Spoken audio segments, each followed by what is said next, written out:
Did you know that INFJs can be smooth talkers? Oh, yeah, they can.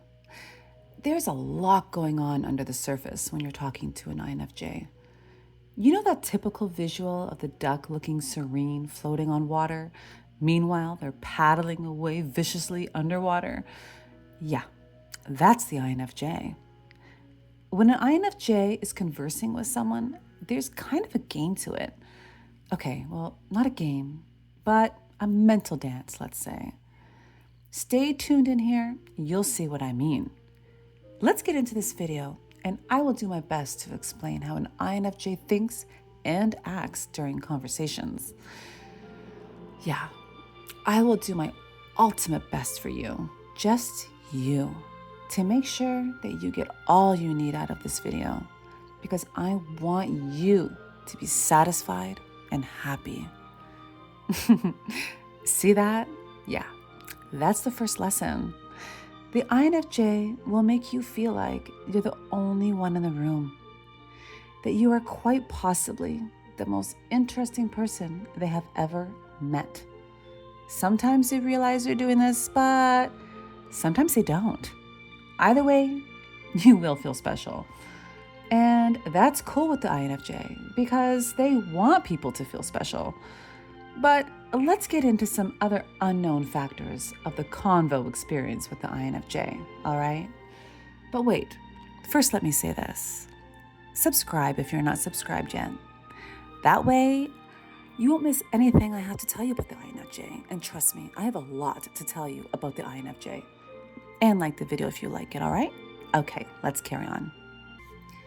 The INFJ takes almost nothing literally, okay?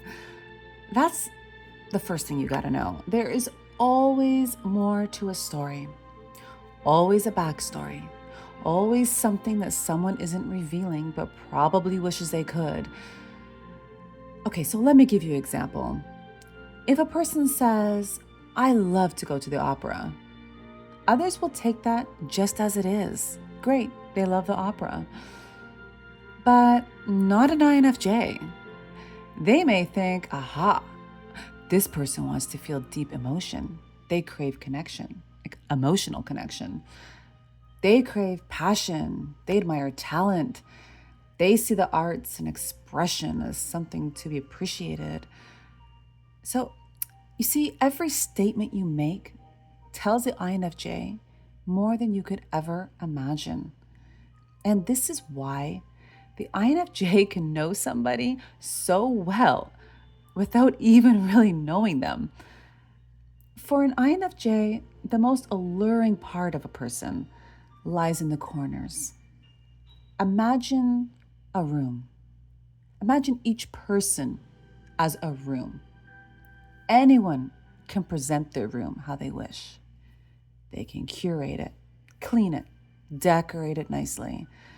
But the corners of the room, now we're talking. What is in the corners? You know, like where the vacuum doesn't quite grab everything easily. Or what did you put there thinking that nobody will ever look there? Yeah, that is what the INFJ wants to see. And slowly but surely, they will look there. And when they do, they'll figure you out. And so much more will happen, if the INFJ wants it to. They will create an in-depth analysis of a person, and they will be able to tailor the conversation to the person with ease. And when doing this, the person will just feel so cozy. And like the INFJ was just the perfect person to talk to. They can just rest with them so easily because this conversation is tailored to them. It is so specific for them. It's mesmerizing. In my experience, one of the cool things about talking to an INFJ is that they aren't judgmental. People can feel at ease with them, and INFJs give the benefit of the doubt as well. So although they know that people lie or, embellish some things, they will give people a chance and they'll believe them. Innocent until proven guilty kind of thing. But the INFJ somehow manages to pull the truth out of people. Yes, because they are open-minded and generally non-judgmental, but also they will confess some of their own downfalls and some of their own insecurities. And the INFJ is so smart for this because it makes people feel comfortable, expressing their own insecurities and downfalls as well. And before you know it, they feel that they can tell the INFJ anything. And you know what? They can. And they do.